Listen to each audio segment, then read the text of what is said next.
প্রশ্ন এসেছে, উত্তর দেওয়ার পূর্বে বাবা একটা কথা বলতে চাই, আল্লাহ কি জালিম হতে পারে? কথা বলতে হবে। আল্লাহ কি জালিম হতে পারে? কথা বলে। কেউ যদি বলে আল্লাহ জুলুম করতে পারে, আল্লাহ জালিম হতে পারে, ঈমান থাকবে না, কাফির হবে, ঈমান নষ্ট হয়ে যাবে। ডক্টর জাকির নায়েকের একটি কিতাব রাইট অফ ওমেন ইন ইসলাম, এই কিতাবের মধ্যে লিখেছেন আল্লাহ জালিম হতে পারে, জুলুম করতে পারে। শুধু তাই নয়, উক্ত কিতাবের আপনার পৃষ্ঠা নাম্বার 58 এর মধ্যে লিখতেছেন, তিনাকে প্রশ্ন করা হলো যে ইসলামে কোন মহিলা নবী হয়নি কেন? ইসলামে কোন মহিলা নবী হয়েছে না হয়নি, মানে প্রশ্ন করেছেন। তো উত্তরে তিনি কি বলছেন? According to Islam there are four prophet women besides bibi maryam, মানে এখানে লিখতেছেন according to islam there are four prophet women, বলছেন ইসলামে চারজন মহিলা নবী হয়েছে। নাউজুবিল্লাহ বলবেন না? চারজন মহিলা নবী হয়েছে। আমার কাছে কিতাবের ফটো আছে, আপনারা যদি কেউ এখানে চান, আমি ইংলিশ খুব ভালো করে পড়তে জানি না, তবে কাজ চালার মতন জানি, কাজ চালিয়ে বলে দিলাম। স্পষ্ট ভাবে লিখেছেন যে ইসলামে চারজন মহিলা নবী এসেছে। এখানে নাম উল্লেখ করেছেন কি? বিবি মারিয়াম, বিবি আয়েশা, বিবি খাদিজা এবং বিবি ফাতেমা। তাহলে মা ফাতেমা আমাদের নবীর পরে না আগে? জোরে বলেন। হযরতে খাদিজা নবীর পরে না আগে? পরে। তো আমার নবীর পরে নবী মেনে কাদিয়ানি কাফির হয়েছে, তাহলে এই লোকটা মুসলমান কি করে হবে বলেন? শুধু তাই নয় ব্রাদার ইসলাম, অসংখ্য আকীদা রয়েছে। তিনি এই কিতাবের মধ্যে লিখতেছেন, কি লিখছেন? যে আল্লাহ তাবারাক ওয়া তাআলা মানুষ হতে পারে না, যদি মানুষ হয়ে যায় তার আল্লাহ হতে পারবে না। বুঝছেন?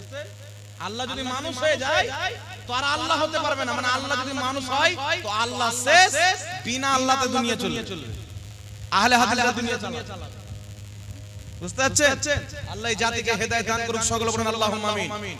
তার কারণে ব্রাদার ইসলাম, যারা মাদ্রাসায় পড়ে 14 বছর 15 বছর পড়ে ইসলাম শিখেনি, ইসলামের শিক্ষা অর্জন করেনি, যতই বলে নিজেকে জ্ঞানী বলুক, ডক্টর মাস্টার হোক, এমন জায়গাতে মিস্টেক করে দিবে, আমও চলে যাবে, ছালাও চলে যাবে। তাই এই ধরনের কোন পাবলিক, কোন ডক্টর মাস্টারকে অনুসরণ করা যাবে না, কারণ কোন গায়রে আলিমের বক্তব্য শোনা মুসলমানদের জন্য হারাম। কোন গায়রে আলিমের বক্তব্য শোনা যাবে না, কোন গায়রে আলিমের জন্য আকীদা বয়ান করা, কোন গায়রে আলিমের জন্য ফতোয়া দেওয়া ইসলামে হারাম রয়েছে। ফতোয়া দিবে কারা? যারা ফতোয়া দেওয়ার যোগ্যতা অর্জন করেছে। কথা বুঝতে পেরেছেন বাবা? তাই আল্লাহ কোরআন পাকে বলেছেন, আমি যত নবী পাঠিয়েছি সবাই পুরুষ, মহিলাদের মধ্যে কোন নবী আমি পাঠাই। আল্লাহ বুঝার তৌফিক দান করুন। তাই এই রকম বাবা হাজারটা নয়, একটা যদি কুফরি আকীদা থাকে, এদের তো অসংখ্য রয়েছে কুফরি আকীদা, একটা যদি কুফরি আকীদা থাকে ঈমান চলে যাবে কি যাবে না? ইবলিসের কটা কুফরি আকীদা ছিল?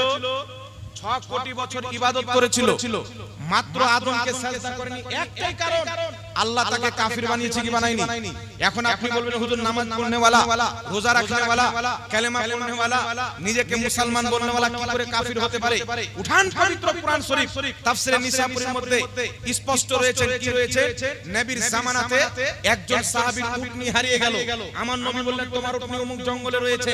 একজন মুনাফিক বাইরে এসে বলছেন যে মুহাম্মদ বলে অমুকের উটনি অমুক জঙ্গলে রয়েছে। মুহাম্মদ কি গায়েব জানে? মুহাম্মদ তো গায়েব জানে না। এই কথা যখন বললেন, আল্লাহ আয়াত নাযিল করলেন, ওয়ালা ইন সালতাহুম লা ইয়াকুলুন্না ইন্নামা কুননা নাখুদু ওয়া নালআবু কুল আবিল্লাহি ওয়া আয়াতিহি ওয়া রাসূলিহি কুনতুম তাস্তাহজিউন। মহান রব্বুল আলামিন বলছে, মাহবুব তুমি যদি ওই মুনাফিককে জিজ্ঞাসা করো তুমি কি বলেছো নবী গায়েব জানে না, মুনাফিক বলবে আমি তো মাযাক করছিলাম, আমি তো ঠাট্টা করছিলাম। আল্লাহ বলছেন মাযাক করিও না। তুমি কি রাসূলের সাথে মাযাক করো, আল্লাহর আয়াতের সাথে মাযাক করো, বাহানা করিও না। আল্লাহ বলেন লা তা'তাযিরু কাদ কাফারতুম বাদা ঈমানিকুম। তুমি বাহানা করিও না, তুমি ঈমান আনার পর আমার নবীর ইলমে গায়বকে অস্বীকার করার কারণে কাফির হয়ে গেছে। কথা বুঝেছেন? তো নবীর ইলমে গায়বকে যে অস্বীকার করেছে, কুফরের ফতোয়া কে দিয়েছেন? আল্লাহ। তো কুরআন পাকের ফতোয়া আজ কি পর্যন্ত না কিয়ামত পর্যন্ত? তাহলে আল্লাহর দাওয়াতে নবী গায়েব জানেন, যে অস্বীকার করবে কিয়ামত পর্যন্ত কাফির হবে, মুসলমান থাকবে। তবে কোরআন পাকের মধ্যে বাবা আমি বললাম না, এক দিক নেই এক দিক বাদ দেয়, এটা হলো মুনাফিকের চরিত্র। এই কোরআন যখন পড়বেন আল্লাহ বলছেন জমিন আসমানে আল্লাহ ছাড়া কেউ গায়েব জানে না। 1 মিনিটে গায়েবের মশলাটা বুঝিয়ে দিই। কোরআন পাকে আল্লাহ বলছেন আল্লাহ ব্যতীত কেউ জমিন আসমানে গায়েব জানে না। নবী বলছেন যদি আমি গায়েব জানতাম অনেক কল্যাণ একত্রিত করে নিতাম ইল্লা মাশাআল্লাহ, কিন্তু আল্লাহ যা চায়। আর কোরআন পাকের মধ্যে সূরাতুল জিন আয়াত নাম্বার 26 এবং 27 আল্লাহ পাক বলছেন আলিমুল গায়বি ফালা ইযহিরু আলা গায়বিহি আহাদান ইল্লা মান ইরতাদা মির রাসূল। আল্লাহ পাক বলছেন আমি গায়েব জাননে ওয়ালা, আমার গায়েবের প্রতি কাউকে ক্ষমতামান করি না ইল্লা মান ইরতাদা মির রাসূল, কিন্তু যেই রাসূলের প্রতি রাজি হয়ে যায় তাকে গায়েব দান করি। জোরে বলো সুবহান। সূরাতুল আলে ইমরান 179 নম্বর আয়াত আল্লাহ পাক বলছেন মা কানাল্লাহু লিইউতলাকুম আলাল গায়বি ওয়ালাকিন্নাল্লাহা ইয়াসতাবি মির রাসূলিহি মান ইয়াশা। আল্লাহ তাবারাক ওয়া তাআলা বলছেন হে সর্বসাধারণ তোমরা কি মনে করো আমি যাকে তাকে গায়েব দিয়ে দিব? না, আমি আল্লাহ বেছে নিই আমার রাসূলগণের মধ্যে যেই রাসূলকে চাই তাকে গায়েব দান করি। জোরে বলো সুবহান। তো কোরআন পাকে অনেক আয়াত আছে আল্লাহ ছাড়া কেউ গায়েব জানে না। আবার কোরআন পাকে অনেক আয়াত আছে যে আল্লাহ নবীকে গায়েব দিয়েছে।